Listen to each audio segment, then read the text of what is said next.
on this lectern, not a podium, a lectern. There's a difference. You stand on a podium, you stand at a lectern.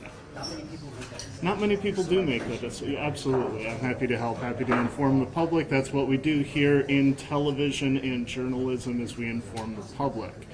I'm just talking now about anything that I can think of. We have a Zoom recorder over here. We've got a large number of broadcast cameras, ENG cameras. We've got some still photographers in the audience. This is not necessarily telling everybody to take their seats. I just wanted to get a microphone check, and everybody else needed one too. So I'm continuing to talk here at the lectern at the Henry Center on the campus of Michigan State University. This Henry Center is the Executive Development Center for Michigan State University. This is where people who are already working in their field come to expand their knowledge and their resources and be able to get promotions from all of the stuff that they learn.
I just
Check, check, check, mic check.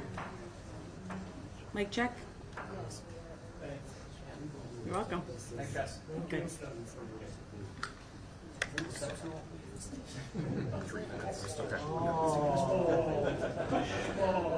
Start already.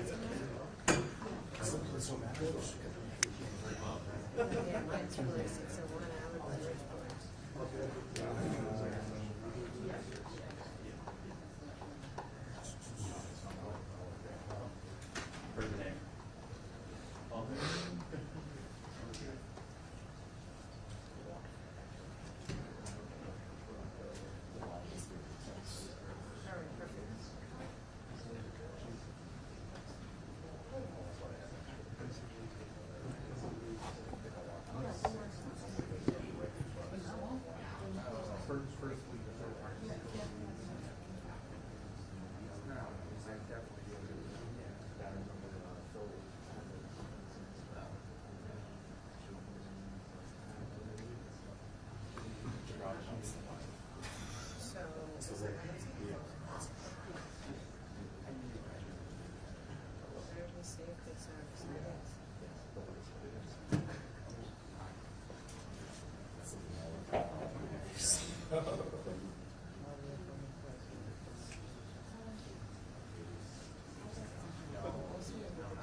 It's expected to start any minute now. Just moments ago, Jim, I heard from a university spokesperson, Dan Olson, and he said, we will hear today, this morning, updates on the students who were physically injured. At last check, we told you they were listed in critical condition. At least 4 of them we know underwent surgery, so we will learn more about their progress. Olson says we will also have what he calls, quote, high-level updates from members of law enforcement. And a lot of folks that we heard from at the vigil last night told us they want to know why. Why did this happen? How did the shooter purchase his gun? Why was he targeting MSU if, as members of law enforcement have told us, that 43-year-old shooter had no ties to the university. So again, we will hear high-level updates from members of law enforcement. And also, we will learn about the next steps for the university. I spoke with professors who have taught on this campus for years, and those professors that I heard from say they're supposed to return to class on Monday, but members of their staff are concerned. They're still concerned about the students and wondering how can they walk back into the classroom on Monday after what happened here today.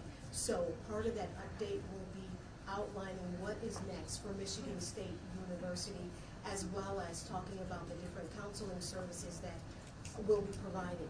Meanwhile, we've been sharing with you and our viewers throughout the morning about this note investigators say they obtained from that 43-year-old shooter. Our very own John Miller spoke with a law enforcement official who is close to the investigation, who says this note was 2 pages. And the 43-year-old started the note with an introduction, saying his name was Anthony McCray. He also goes on to say, I will be shooting up MSU, and he says another team will finish the city of Lansing, but that's not all.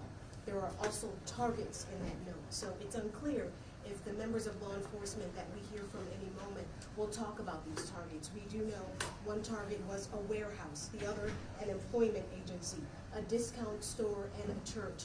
As you can imagine, all of this is difficult for folks who are still coping with what happened here Monday night. Alumni who returned to the campus for homecoming, some saying, myself included, never thought they would be back on campus to cover a mass shooting. Jim and Erica.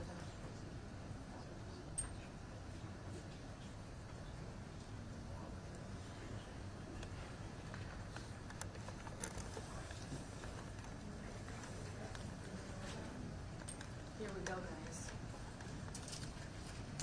Should have stretched.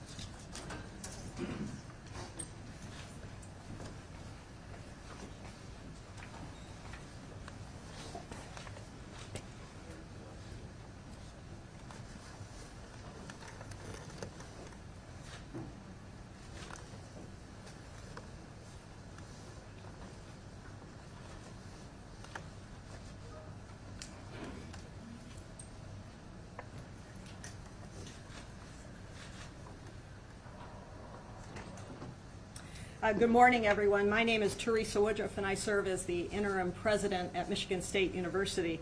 And through the tragic week that we've all experienced, we've thanked many people who have been instrumental in the response and the recovery to Monday night's horrific events. And one group that we haven't yet thanked is the media. And so at the outset today, I want to offer my thanks on behalf of a grateful university to all of you who helped spread the photo of the shooter on Monday night that led to the tip that came in and the conclusion of this event. You helped our community, you helped our state, and you helped our nation stay informed and allowed us to be more transparent as we all worked and walked together on this pathway. So I wanted to begin today just with a thank you to everyone in the media for helping to spread that essential and timely information.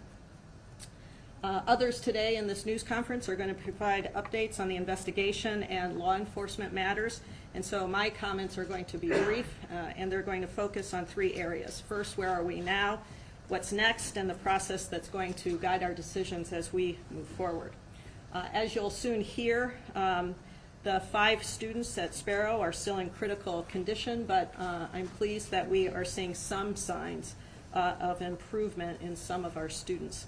And our Spartan Nation continues to send good thoughts to each of them, to their families, and to the doctors and nurses at Sparrow Hospital. As I've said before, grief is a profoundly personal thing, and we know from trauma experts and from talking to colleagues at other universities who have experienced similar tragedies, everyone grieves differently, and the recovery process isn't linear. So each member of our campus will have different needs, and our focus is on providing as much flexibility as possible in supporting the diverse needs of this campus community. So as we move forward, I ask the campus and everyone in our Spartan community and extended family as represented here to provide empathy and grace. And the knowledge that each person's support may be different, and we will be considerate of that. I'm extremely grateful for the quick actions that we've had pulling together the many counseling and support services this week. We know that many in the community will continue to need services for months to come, and that some haven't reached out yet. But I am encouraged that, and can report that hundreds of students have already utilized our counseling services that were provided at the Hannah Community Center or in our residence halls. We also provided a service to employees that is called Reflect and Connect.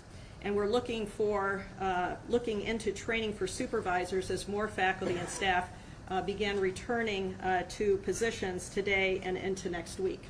We are encouraging empathy and patience and an atmosphere for all to recover at their own pace, and will continue to offer these services into the future. Today, MSU is resuming standard operations after 48 hours of being in modified operations. While we are returning to standard operations, classes remain suspended through Sunday. This standard operations means that the university offices are open, but in this case with wide latitude provided to supervisors across our university network. The two buildings, Berkey, remains closed for the remainder of the semester. The second building, the Union, is still being evaluated for decisions to be reported later. FBI Special Agent in charge of Michigan, Jem Taraska, will report in just a moment on access to those buildings for students, faculty, and staff who still have materials that are present in those spaces. Leaders across campus have been meeting with a variety of the groups that have been impacted, from our families of those that we have lost, as well as those who are bravely recovering at Sparrow.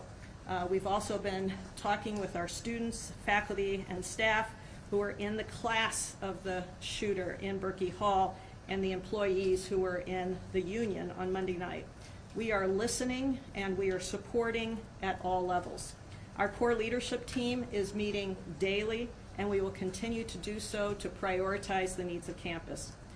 We want to be supportive not only of our campus, but we understand that the community is involved, and we want to give people the confidence to re-engage and stay engaged as we come together. Our alumni network, over 500,000 Spartans strong, are contacting us and wanting to get involved. They are generously donating their time and items that can be helpful to the community, including 15,000 candles last night, as well as flowers that were associated with our vigil. For those who want to give in a way that can support MSU at this time, we have set up a fund called Spartan Strong Fund, and you can find that on the MSU website. And Chief Lynch has also told me of the many people who have dropped off food and other items to our MSU PD, and we are all very grateful for that outpouring of love and support, and as I understand it, we're out of kitchen space at this point. So we thank you for that outpouring in so many ways. We know as a campus that we have hard work ahead of us. Moving forward won't be easy.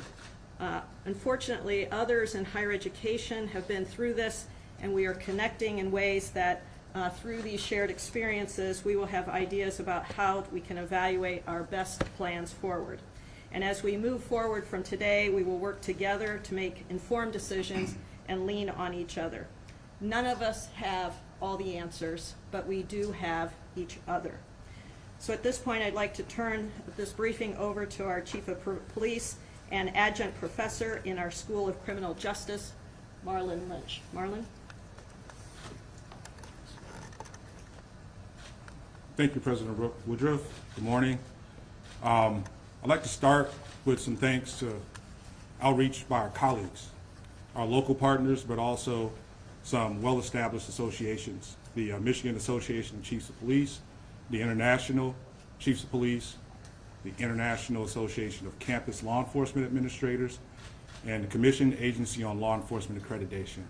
We have all received your support prayers and thanks, and very well valued. So thank you for that. In addition to that, I decided to focus on some positive things that have been shared with me over the past couple of days with that. In helping us in our response to this critical incident, we had approximately 19 law enforcement agencies and 6 fire departments, numerous emergency medical services as well respond to that. We had off-duty police officers, not only from our police department, but from local and partnering agencies that responded, that came without a request to help during that particular situation. Not a surprise, though. What occurred on Monday night as far as our response is a collaborative effort and is the product of constant and continuous training together, relationships, and preparation for that. We also, unfortunately, had an opportunity to respond last week to Okemos High School with a very similar result. The difference is that was not confirmed and it was ruled to be false. So just imagine the stress put on the first responders responding to a situation at Okemos High School that we take very seriously until otherwise notified. And then just a few days later, responding to this incident here. We have to recover too. We have to heal. That process has begun as well.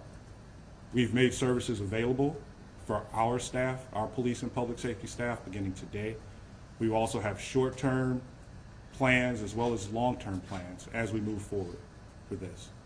And we are definitely consulting those that have been through this process before for that particular reason. Learned a few amazing things. And again, not surprising, just knowing what has occurred and who's involved. Our students that were in Berkey Hall, in addition to being placed in situations that they probably have never been encountered with before, when their students and their friends and classmates needed assistance, they rendered aid. They took the time to render aid with that. The officers that responded and were in the buildings within minutes, one of the first things they encountered were the victims. And those victims happened to be our students. And they stopped to render aid and immediately got emergency medical services on scene to remove them so that they could get the treatment and the care that they needed. Those are significant because they gave them a chance, those that had been wounded. And they're still fighting. But based on those being present at the time, stopping to actually render aid to them.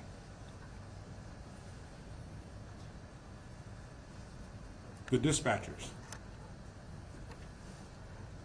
Dispatch function is a very key component to what we do, our response.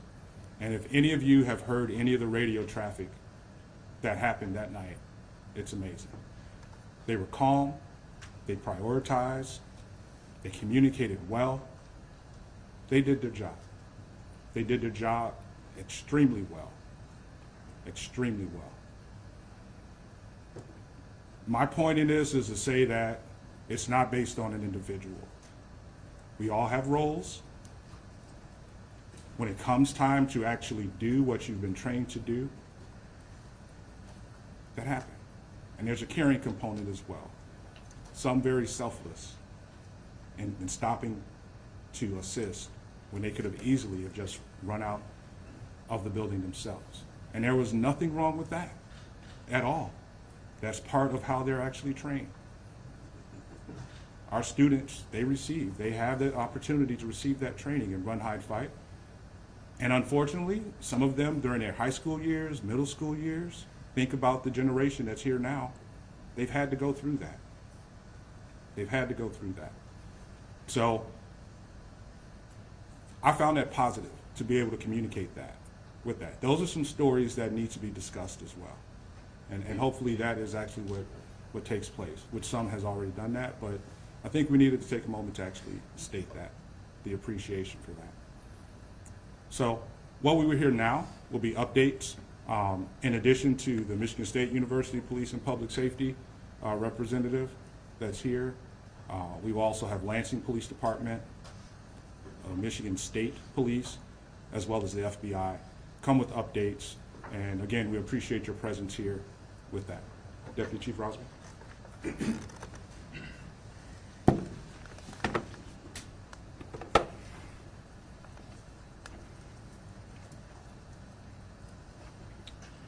Good morning, everybody. Thank you, Chief.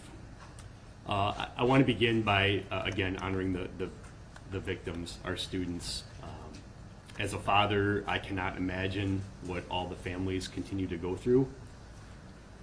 The past few days have been so unbelievably difficult for our officers and our community, and we continue to mourn with our community and start the healing process. The vigil last night was unbelievable, the turnout. We want to thank our Michigan State Police partners for providing security at that event, so our MSU police officers could attend and be with our community and mourn together. And that event truly was unbelievable how many people came from all over the country for that event. I'm going to start with some brief updates, and then I'm going to hand it off to some of our law enforcement partners that are here today to offer additional details. We've received questions about the ages of the deceased students, and those are as follows. Ariel Anderson was 19 years old. Ryan Frazier was 20 years old. And Alexandria Werner was also 20 years old. We were present yesterday when they were recognized in the chamber of the Michigan House of Representatives, and that was a very moving experience as well. As the president mentioned, the 5 students in the hospital remain in critical condition. Out of respect for the families, we will not be releasing the names of the victims in the hospital. We do understand that some of those names have been made public by family and friends, but we feel strongly about not confirming their names out of respect for the families, and we hope you understand.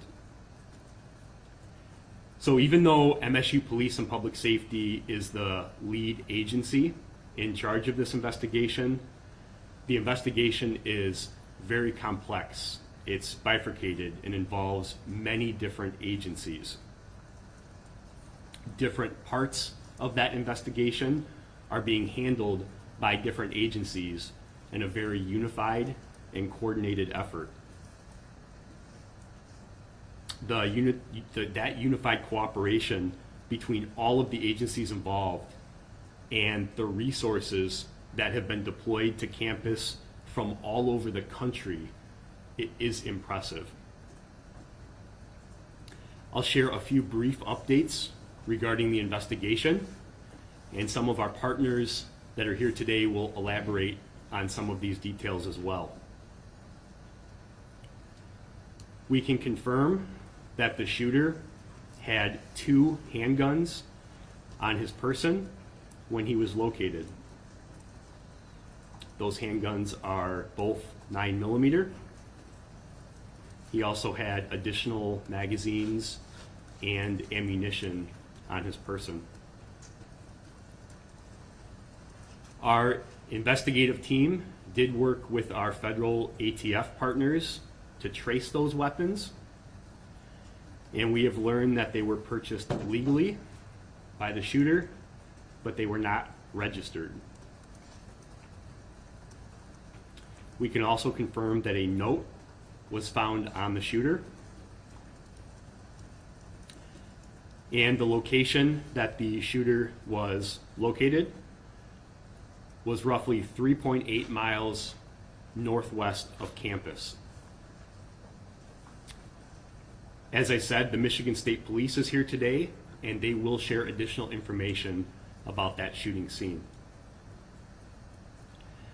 We want to thank all of our local, county, state, and federal partners for all of their assistance that they provided throughout this investigation.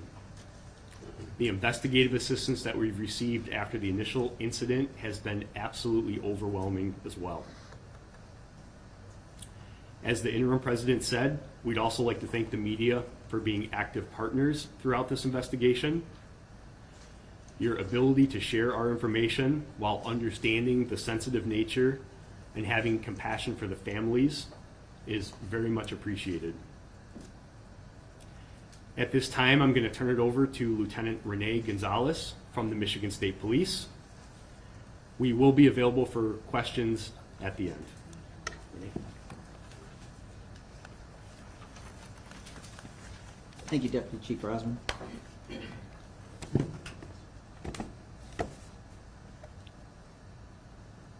Information I'm going to give out is dealing with the contact that LPD, MSP, and our state security officers had contact with the shooter at Lake Lansing and Larch Road. Our detectives responded to Lake Lansing Road and Larch Street, where a subject matching the MSU's shooting suspect, Anthony McCray, was observed walking. What had happened is the LPD officers received a call that subject matching that description was walking down the street. This was on Lake Lansing Road near Larch Street, city of Lansing. Officers made contact, two LPD officers made contact with the shooter, approximately 20 feet from McCray. They exited their vehicle, ordered him to show his hands. However, he produced a weapon and then killed himself. It does appear that from the body-worn camera that McCray did not verbalize anything to the officers prior to him shooting himself or taking his own life. Once they had waited for two additional state security officers to arrive on scene, they walked up to the shooter who was laying on the ground, cleared the scene for their safety, and then started life-saving efforts on him. However, he was declared deceased at the scene. After that, two other state troopers also showed up on scene. Our detectives arrived on scene. They conducted interviews with the officers on scene, photographed the area, downloaded body-worn cameras, in-car videos, and did round counts for all the officers to ensure that no rounds were fired. On scene again were two troopers, two Capitol Security officers, two Lansing Township PD officers, and also two LPD officers. Search was done after the scene was secure of McCray's residence with a search warrant that was authored by MSU PD along with LPD. At the residence, a cell phone was collected, journals of sorts, miscellaneous writings, and fired 9mm casings. McCray's father was also interviewed on scene by the MSP detectives at the Lansing Operations Building. Once a search of the residence was completed, detectives began a surveillance canvass to attempt to track the shooters once he cleared the MSU campus until he made contact with the LPD officers. They were able to track his journey from the MSU campus to where he was made contact. They are conducting additional surveillance canvases to see if we can find anything else on where he might have been. Detectives are also assisting with downloading information from McRay's phone, following up on CATA, as two additional bus tickets were found in his possession. Found on McRae were two handguns, the one he shot himself with and another in his backpack that he was carrying. He also had a loaded magazine that was full to capacity in his left breast pocket. In the backpack, he had 8 loaded magazines of 9mm ammunition, along with a pencil-sized pouch containing 50 rounds of loose 9mm ammunition. He also had 2 empty magazines on his person as well. 2 pages of notes were found in his wallet, which was on his person as well. Those are that was the note that indicated where he was going to visit, and also kind of gave an indication of why he maybe a motive, but nothing that we can actually confirm just yet. The investigation is ongoing, and at this time, we believe that there were no other subjects involved, and McCray was the lone shooter in this incident. I'll now turn it over to Chief Sosebee.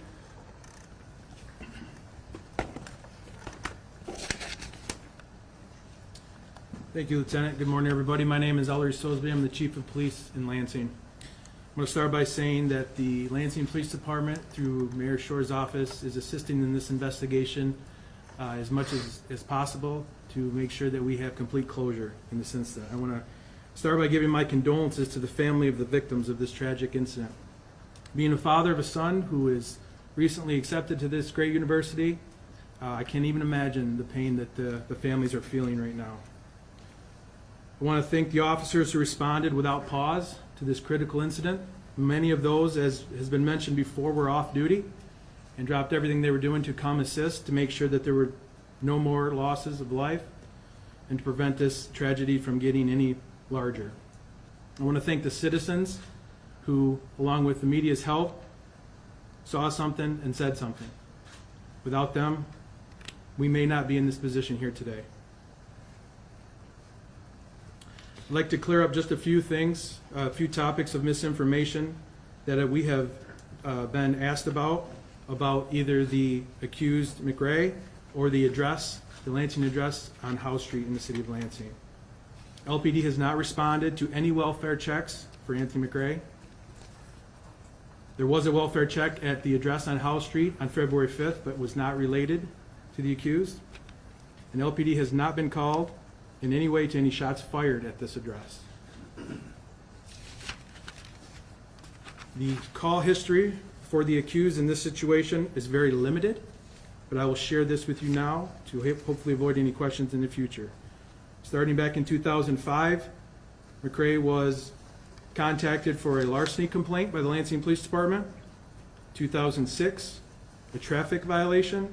2007, a traffic violation. 2007 again, another traffic violation. And in 2019, he was arrested by the Lansing Police Department for a CCW, which is a carrying a concealed weapon, which he was arrested for.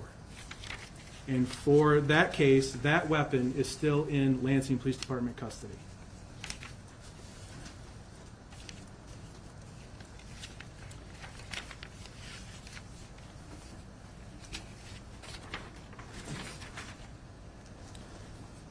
As the lieutenant shared, 2 Lansing police officers made contact with the accused in approximately the 800 block of Lake Lansing Road.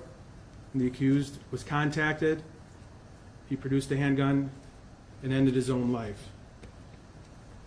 I cannot commend the officers enough for their actions, and I'll be open for questions here at the end, but for now I'm going to turn it over to FBI Special Agent in Charge, James Tarasca.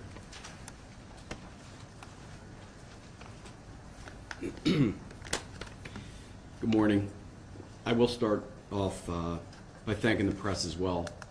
Over the last few days, I've gotten to know quite a few of you as we just talk offline and actually socialize while this event continues. So to all you, thank you. You've been very supportive, and I appreciate that. So do our folks. So today at Berkey Hall, we'll continue meeting with students and staff to return their personal items that were left behind. So that process essentially will begin at 10, and the students can show up. They will meet with our victim specialists and agents, and not only will they be able to get their items back, they'll be able to meet with our victim specialists for mental health support, not just FBI, and we've flown victim specialists in from around the country.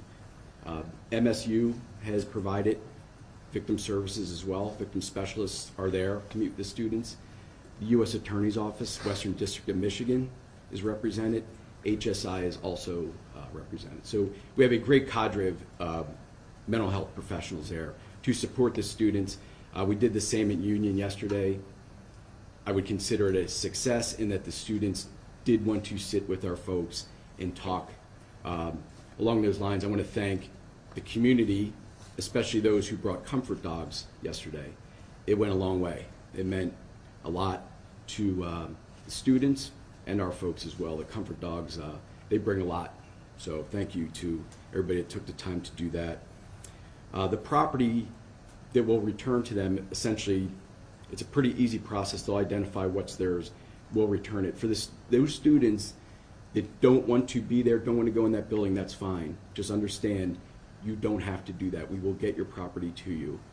You can come, not go in the building, talk to our folks, and they'll get it to you. Or after today, everything that's left over, everything that remains that hasn't been collected, will be turned over to MSU Police Department so they can coordinate and facilitate getting those items back to you. Yesterday, about 80% of the students and staff's items were returned. We were left, I believe the number is about 18 students that did not pick up their things for certain reasons, whether they couldn't make it or just didn't want to. We have those items today at Berkey. So for those students that didn't make it yesterday, they can go to Berkey, and again, after today, they can reach out directly to MSU as we start to wrap up. Again, the community outpouring has been amazing through food and just thank yous and handshakes, and that's very, very much appreciated. It goes a long way with all our folks and the whole community here. I do want to thank Governor Whitmer and Congresswoman Slotkin for their ongoing support. They've been obviously extremely supportive. They were here at the press conference the other day, and the Congresswoman is, I believe, going to do a site visit today to meet with our folks and the students as well. So we look forward to hosting her. Even after today, the FBI will continue supporting the families of Alex, Ariel, and Brian. It doesn't stop today. Those services we provide, the support we provide will continue. We've met with those families, and we've began to build a relationship with them. So we will be there for them, along with all our partners. They have our full support. For the students that remain in the hospital, same thing. They will have the full support of all of the FBI and all the partners here. I just want to mention the a number for the United Way for additional mental health support for anybody listening that would like to utilize that. 211. If you dial 211, you can get support. So that's just another outlet. There's a lot of resources, so please, for everybody, the students, faculty, the community, there's plenty of resources to help you and help the community recover. So with that, Doctor, I'll turn it over to you. Thank you. Good morning. My name is Dr. Rima Vassar. I'm the chair at MSU for the Board of Trustees, and I come to you today as both the chair and the mother of a Spartan who was on campus the day that the shooter came and took so much from us, but also took our sense of safety.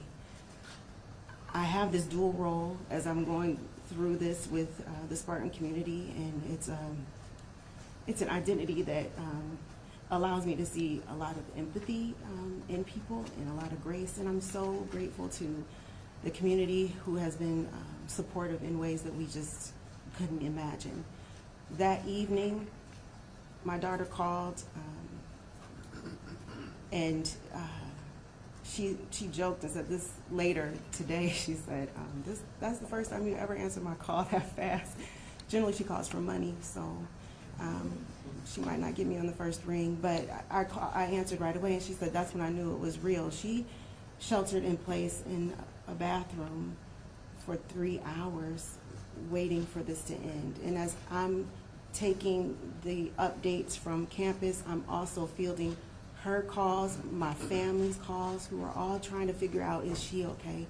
Am I okay? Is everyone okay? I want to commend Chief Lynch. You have organized and coordinated services in ways that I didn't imagine. All these folks coming together to make sure that our Spartan community feels safe has been enlightening in so many ways, but also just reassuring. Even last night at the vigil, my daughter had not been on campus since Monday, but I convinced her to come. Immediately when I got on the stairs, she started to text me, "Mom, I don't feel safe. I want you to get down. There are people who are kneeling. I'm not sure what's happening." And so I texted her to get to the chief. you know him, get next to him. You'll be safe. I know people took exception to that text. I don't know what you would have done if that were your daughter. I want us to give the grace that's necessary. We all are going to be healing in different ways, in different paces. I'm one of those mothers who's like, tough it up, you know, you scraped your knee, you want peroxide or alcohol. Like, I'm one of those moms, right?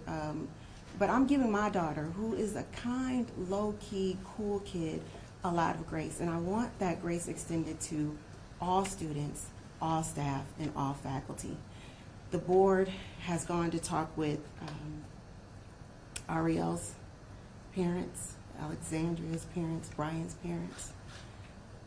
Heart-wrenching discussions. Our hearts go out to them. We have offered all our services to them. We also went to Sparrow to meet with the families whose children are fighting for their lives right now today. And it was amazing how gracious they were. They're asking how we're doing. I mean, just the Sparrow community has been absolutely amazing. That was the quote from one of the fathers.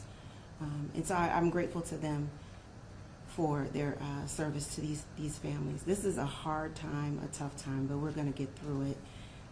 In the coming days, the board will continue to meet with the administration. We'll continue to get updates from Chief Lynch around what has happened, debriefing what we know to be true, what could be different going forward. And we also are meeting with faculty, staff, and students around their issues of safety and where they felt the safest and why, right? And how we can recreate those kinds of places all around campus. The board is committed to making sure that we are united on the other end of this, and that Spartans from all over the globe can come to this campus and feel like they will be safe. We will not have our safety and security stolen by a man with a gun in a senseless act of violence. It will not happen. I will open it up to questions and turn it back over. And I tell you what, before we open it up for questions, I do just want to highlight that, you know, again, this investigation that's ongoing is so massively complex that you may have questions that we know the answer to. The folks up here today just might not have that information. So please be patient with us. We will do our best to answer all of your questions. We have remained committed to being transparent and sharing as much information from the very beginning, and that remains. Please understand that as we move forward, there's so many questions that you have. We may have to get that answer and get back to you. So with that, I'll open it up to questions for any of the speakers that are here today. So in the back, go ahead. Good morning. Thank you for sharing these updates with us. Adrienne Broadus from CNN, also a 2006 graduate. First question, what's on your heart today?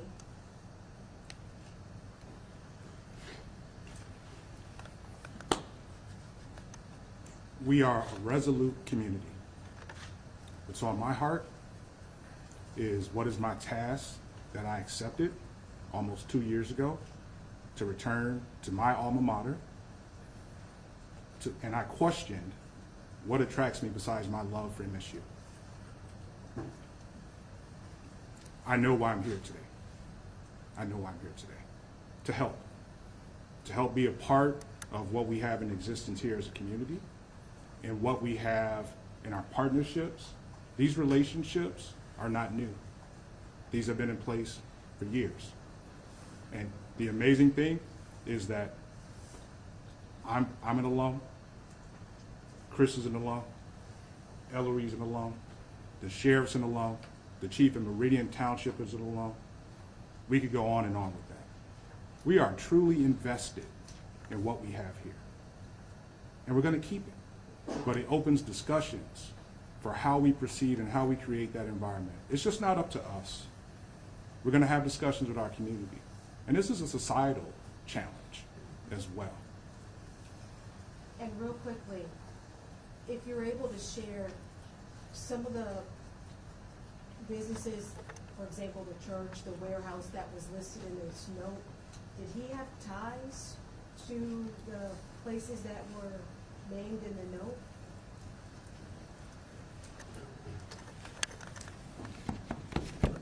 Reference the note with the listing of the businesses.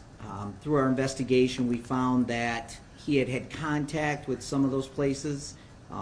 He was an employee of the Meyer Warehouse at one time. In a couple of other businesses, it appears that he'd had some issues with the employees there where he was asked to leave. So it looks like possibly a motive for that was he just felt slighted, and that's kind of what the note indicated. The surveillance image obviously proved pretty important for capturing Mr. McGraw, locating him. But why did it take 3 hours to get that out? Like, do you have real-time monitoring of cameras on campus? What was the process of actually going through that? Yeah, that's a good question. You know, we have thousands of cameras on this campus. We've worked recently to enhance that even further. That system is complex, and our investigators immediately began reviewing surveillance footage. It did take them a little bit of time to locate that due to the number and the volume of cameras that we have. And we didn't know what his path was at that point. We didn't know which door he exited. We didn't know which route he took. We didn't know where he went after he left those buildings. When our officers arrived on scene at both of those locations, he had already left the building. We didn't know by which direction, which door, and so we immediately began reviewing surveillance footage. As soon as we located that image, we immediately pushed it out on social media. My understanding is that the caller actually saw it on one of the news stations, and so we've already said this, but we can't thank our partners enough for amplifying that. And then 17 minutes later, we received the phone call through our dispatch center that he was seen. So while I know the timing, people may question the timing, this was an ongoing complex incident. And it took a little bit of time to find that image, but we worked valiantly, and I commend our investigators that set their rifles down and turned around and started looking at video on the computer to locate those images. Do you have real-time capability right now? Yeah, I'll let the chief. So that's part of our overall strategic plan we are currently in a process of centralizing all security systems that will accompany or will come with real-time monitoring, which is what you're speaking of, is when an example would be in a situation like that, the location would be identified, the operator would know that that particular location has X number of cameras and begin automatically pulling the cameras up to help with the overall response for that. That's something that's in development. That was an initiative that we announced in the fall with that, and that's currently underway with it. I want to go back to the state police on the letter we made. A couple of things. I just want to make sure I understand it correctly. You confirmed that the letter said, "Hi, my name is Anthony McRae," and later said, "I will be shooting up MSU." Can you confirm that? That I can't confirm. I have only gotten some information from the letter. I have not read the letter, so I'm not sure exactly what that says. So I can't confirm nor deny that that was on there. So businesses were threatened, a church was threatened, and then a school district in New Jersey as well, correct? That's true. You mentioned the connections potentially between the businesses, and can you say anything about a connection to the church, and also what the connection to the school district in New Jersey was? I know that talk about him having been part of that community, but specifically the school district. The school district can't comment on why he was threatening that specific school district. We just know that he did have some connections to New Jersey, but that was years ago. So I'm not sure why he was bringing that up so late in the game. In the church. The church, I have no information on that as well. Okay, and he also in this letter, correct me if I'm wrong, claimed to be the leader of 20 killers. Is that right? That's true. Yes. Can you give us a sense of how you were able to invalidate that claim if you have found that to be unsubstantiated? Because obviously, once the suspect's body was found, and all clear was given on the campus, so can you just give us an idea of how that was found to be unsubstantiated? Yes, through our interviews with the shooter's father, we brought that up to him, and he had mentioned that his son does not have any friends. He pretty much sat in his room most of the time. He ate. went to the bathroom in there. So he pretty much never left his room, and his father didn't believe that he had any friends, let alone 20 of them, that would help him put this out. So we kind of determined that he was the lone shooter in this. And is all of that done before the all clear is given on campus? Yes. Yeah. Well, actually, yes, that's something I would have to let Deputy Chief Rosman answer to as far as when the all clear was given, but just what we did with our investigation on our end. So then just if you follow up on that, obviously a lot of students, a lot of families are going to be learning about these revelations. What can you tell us about the timeline of getting those claims, disproving them, and where alerting families when that was all clear? Sure. And I would point out that it's easy to, in hindsight, look at this was happening very rapidly. What I will say is at the time that information was received, that the note was found in his pocket, we had already established not only a unified command post in the field, but we had activated our emergency operations center, and information was being shared live time between the unified command post, our emergency operations center, operating under our instant command system. And so that's the reason that we were able to get information so quick from the scene where the shooter was found, note in his pocket, and relay that information live time to the people like myself that were making decisions on what information was accurate to communicate with the public. And at the time we had to make a decision whether we believed that the statement about there being 20 people involved was credible based on the information that we had at the time, and I stand by that, and we continue to stand by that. We do not believe that to be accurate, and that's why we did what we did. So thank you for the question. I'm going to go somewhere to somebody else. I just want to clarify on the timeline of this. The tweet, so at 20, because your department put out a tweet at 12:28 a.m. saying there is no longer a threat to campus. So at that time, when that tweet is put out, your department has already been made aware of the claim of 20 other shooters and has already disproven or looked into that. We had already received information from the scene, very detailed information from the scene, and we processed that information and made that decision. Yes, that's the answer. Yep. Hold on. In the back, right there. News 10. Quick question for Chief Sosby and then the President. Chief Sosby, will you be releasing the body camera video from the Larch and Cedar Street like you have with previous investigations that are going on? When we are involved in a situation like this, our policy and procedure is to release the video. However, this investigation is being conducted by the Michigan State Police and Campus Police, so we will leave that determination up to them as to when that body camera. Because you've done it with a couple officer-involved shootings while state police are still doing their investigation. Yes, that's true, and in cases that we do that, we are in full cooperation with the investigating agencies in this case.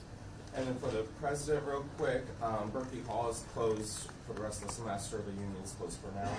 What happens after that? Are you going to go through a remodel like Oxford did? Are they going to be completely torn down and rebuilt like Sandy Hook? Or what's the process for that? Our leadership group is meeting, and we're making determinations on the disposition of each of the buildings in real time. So I don't have an answer for that at this point. Question for Police Chief Wench. Okay, I know there's a lot of questions. We're going to do our best to get to all of them. So in the back on the suit and tie. I'm sorry, suit and tie right behind. Yep, go ahead. Any reaction on the fact that Cray, because of that plea deal in 2019 in the Lansing case, was able to purchase these two handguns? And to follow up on that, rumor going around that he had been turned down for a job at MSU, and that could have been a possible motive. I'll address the second question first, and I'll see if anybody wants to take the first. That is part of the investigation in terms of his connection to MSU. We can find no connection to MSU at this time. He was not a current student faculty staff or a former student faculty staff. We are aware of that claim as well. We are investigating it, and I don't have an answer for you right now, but it will be reviewed as part of our investigation. I will address the charge asked question. Can you ask it again, please? Yes. So I'm clear. Reaction to the fact that the 2019 case that your police department handled was pled down by the then prosecutor. The way it was pled down allowed him to buy these two handguns that were on him on early Tuesday morning, Monday night, Tuesday morning. Yes, my understanding is that in that case, a motion was made by the defense, and then before that motion was pushed through, to a decision that the then prosecutor of Ingham County chose to drop that charge and negotiate down to a lesser crime, which gave him no jail time, no felony charge to prohibit him from buying additional weapons in the future, and a year of probation. But that prosecutor is no longer in Ingham County. Can you confirm he did Should buy have been them? allowed. Pardon me? Maybe the prosecutor had some more hindsight other than plea deals that are happening all the time, but We would all hope that a prosecutor would uphold the law as it's written. There's always room for some type of discrepancy or discretion. However, that one will be under scrutinized for a long time, I'm sure. Do we know that he bought the gun? I thought you guys just said purchase legally. Can you confirm that? He did purchase the gun legally. He was allowed to purchase the gun. There was nothing in place to prohibit him from purchasing a firearm. Right here, go ahead. When New Jersey police put out the statement about the school closures, they indicated that Mr. McRae had a history of mental health issues. Are you guys looking into that? What have you discovered so far in relation to that? I think that's something that obviously we're going to look at. Obviously, in hindsight, judging what mental illness somebody has is very difficult without some type of formal diagnosis. Obviously, in this case, there appears to be indications that that may be the case. It's going to be difficult to confirm that, but I think that's a question that we have as well is, if he did have any mental illness and did it play into this particular incident? And we'll be looking at that comprehensively as part of our investigation. Later. Can you share possibly how close you are to his motive? Anything about his motive that you can share with us? Yeah, again, like Lieutenant Gonzalez said, that's a difficult question, and we've said that from the beginning. It appears based on the content of the note that he felt that he was slighted in some way by people or businesses. Did a mental health issue amplify that, or was it a component of that? We're not sure at this point. I just want to assure everybody that that's the question on all of our minds, and we're working our best to try to determine that as best as possible. And we've committed to sharing accurate information, and I don't have an accurate answer for you right now other than to say that we continue to look at that and attempt to determine the actual motive. And was he a member of the church? I don't have that information. So, right here. Yeah, for Chief Wench. Police reported a lot of misinformation and false reports coming in Monday night. Some of that information was broadcast on the scanner, which we know a lot of students were listening to in real time. Do you think that contributed to the panic on campus? Most definitely.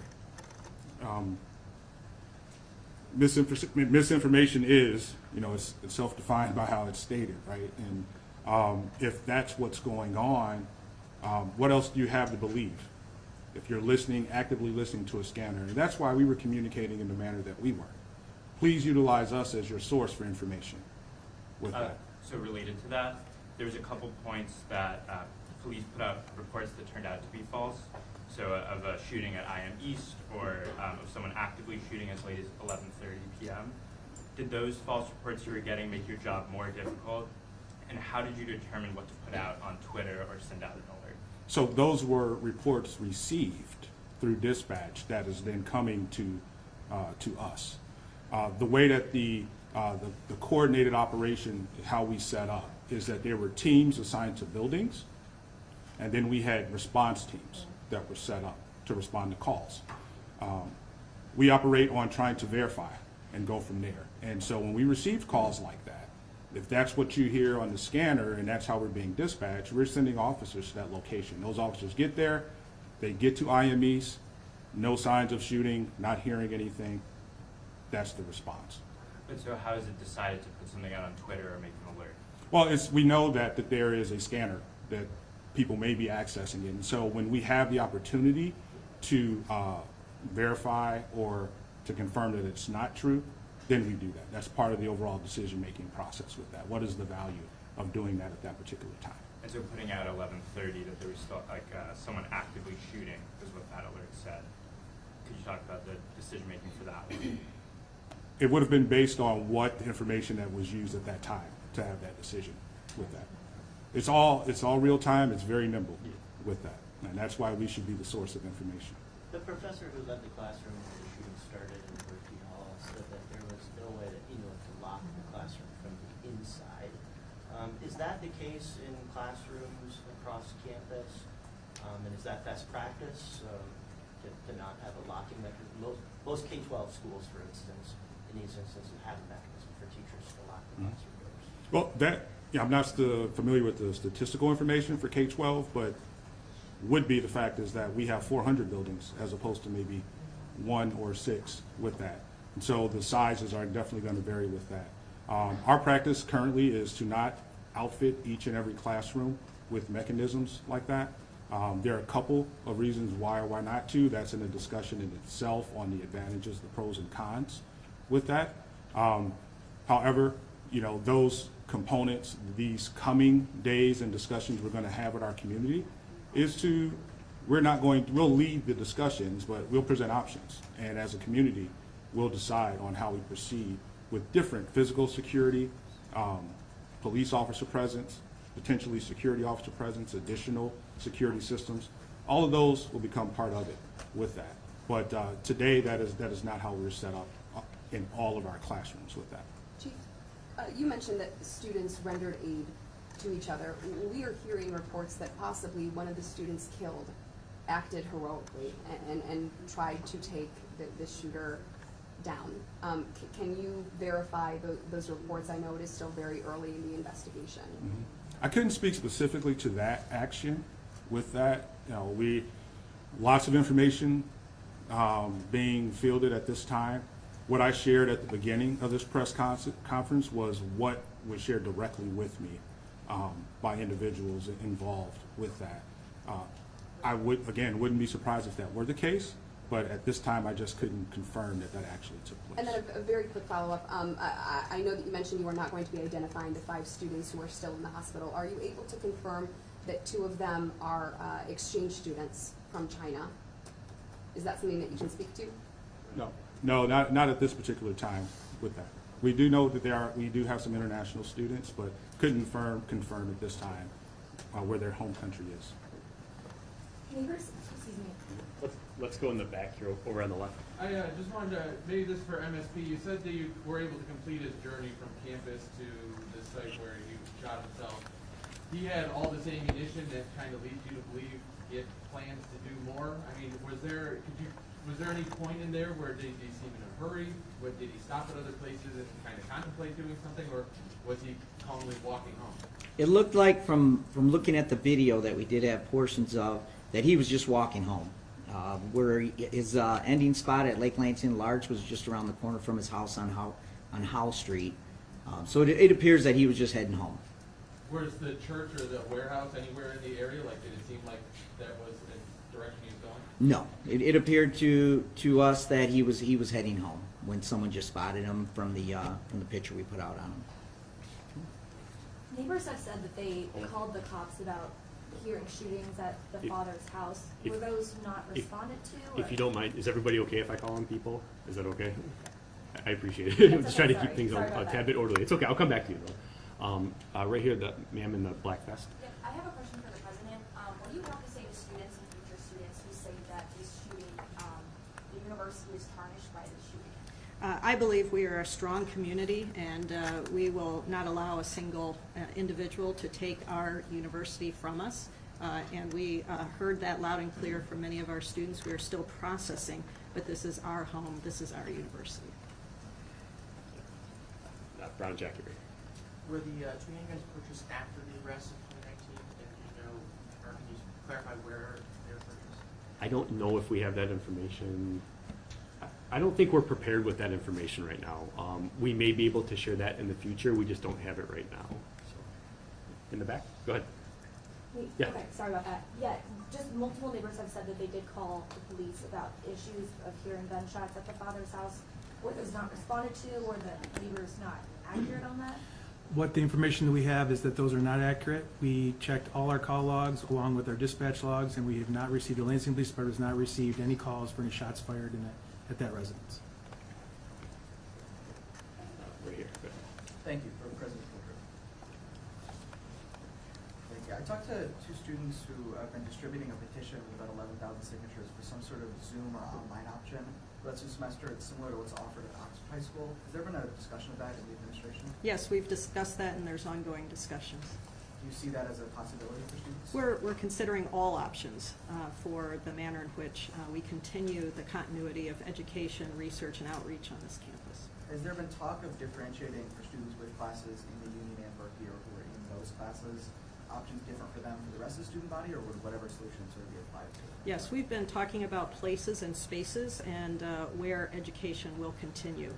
And certainly those two buildings are central to some of those conversations. Thank you. Thank you. Yeah, there's been a lot of details today about, what was in the note. Can you just clear up, what exactly was in the note? I know it was mentioned earlier about a possible why. Can you say what possibly you know about the motive to this point? So again, I really do think we've said all we can about what we think the motive might be.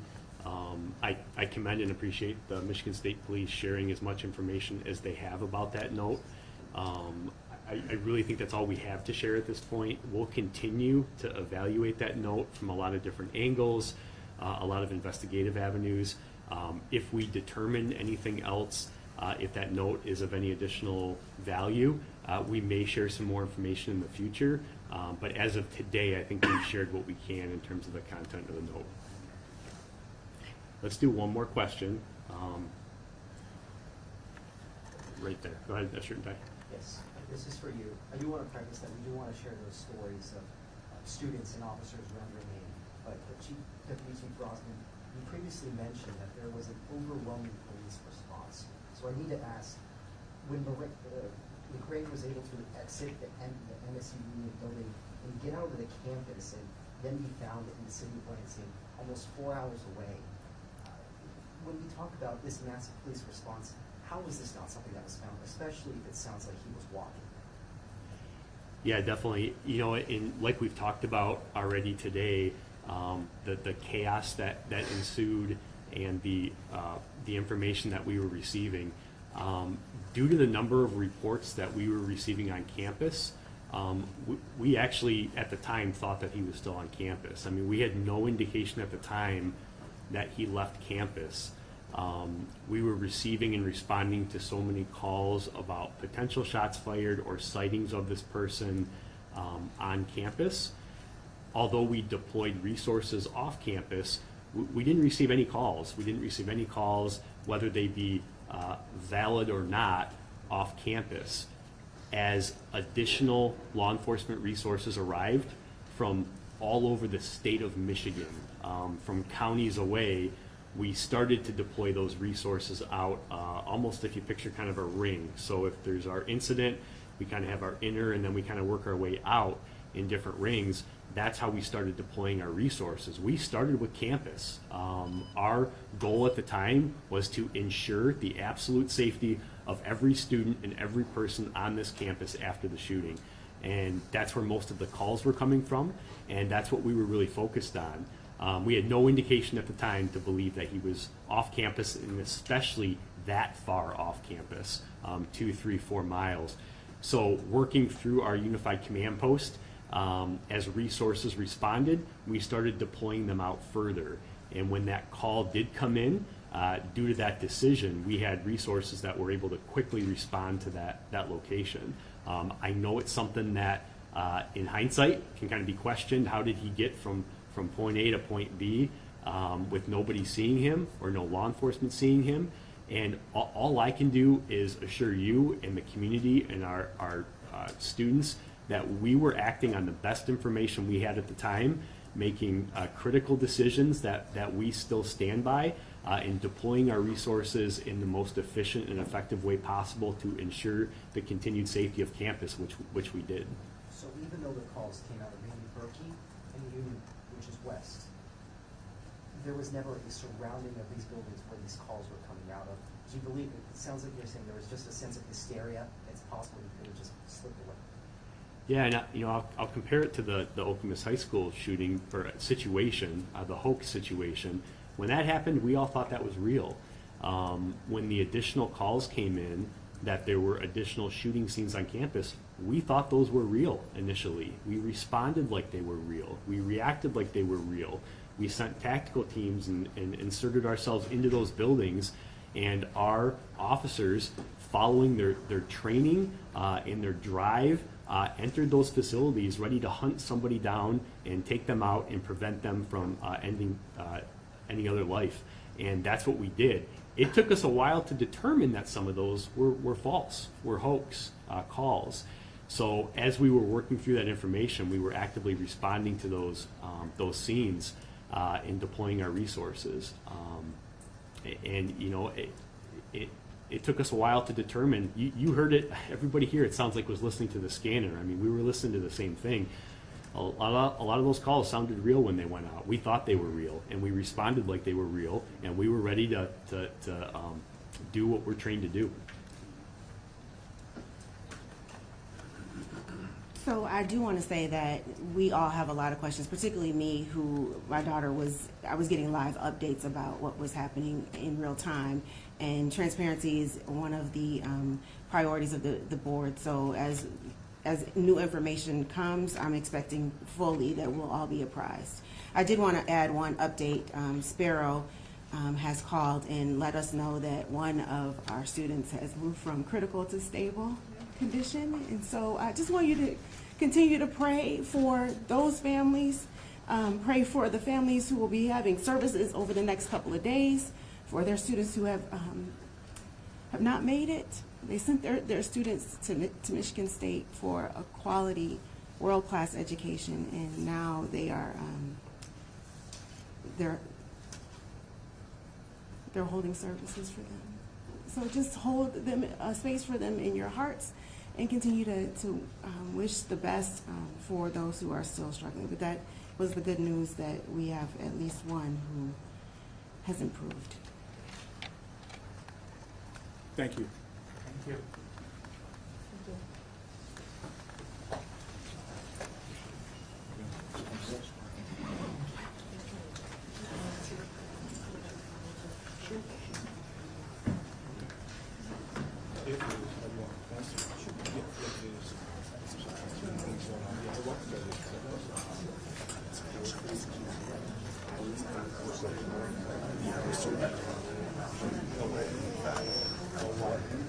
Yeah. I don't know if we can so, okay. I already texted Warren because stable is not a condition. So I wasn't going to bring it up. So.